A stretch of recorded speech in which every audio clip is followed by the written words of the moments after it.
World War I training camps were brutal on an international scale. People of all walks of life, from young university students to elderly retirees, were stripped of their civilian lifestyles and thrown into camps to train for the violence that would ensue. At this time, many countries were desperate for a larger force.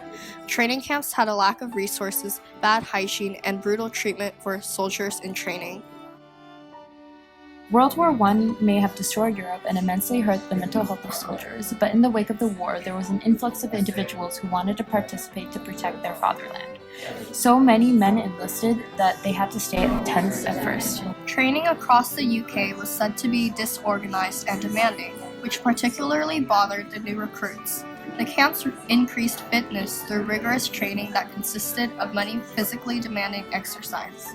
In one camp in Wiltshire, trainees had to march an average of 20 miles a day from Monday to Saturday.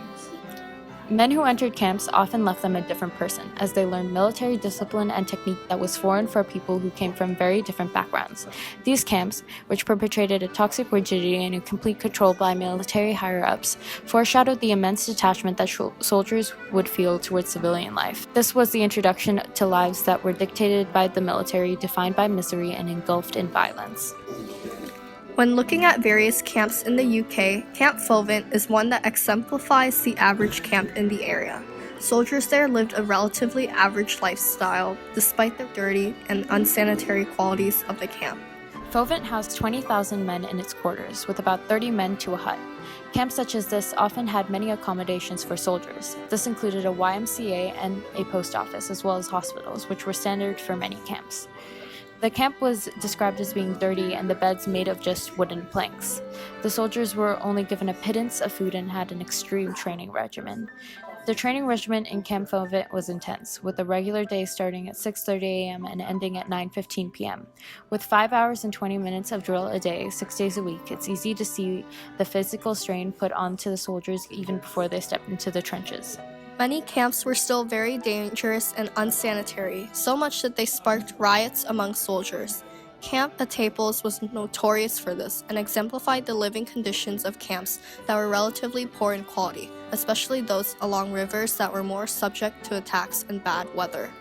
Etaples had heavy disciplinary techniques, lack of food, extreme training regimens, and disagreement with the military police.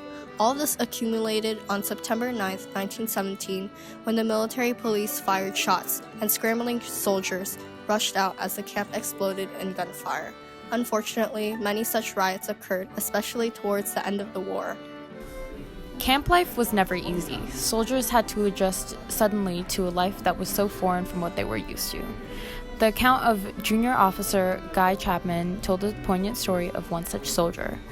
He was thoroughly unimpressed by the training regimen that he received and later went on to learn of the horrors of war through his participation in the infamous Battle of the Somme.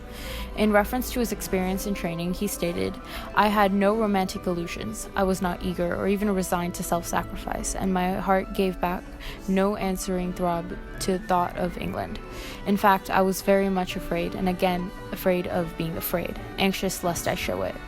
The 10 months training which the battalion went through before it reached France was therefore a compound of enthusiasm and empiricism on the part of junior subalterns and other ranks. He realized the military had engulfed his life. Training camps were the first evidence of this prevalent force, as Chapman stated that the battle atmosphere began to pervade us. The lives of men like Chapman are foreshadowed in their experience in camps. Their rigid military lives foretold a 4-year period of indelible anguish. This is the first of a myriad of scars they would face and never come back from.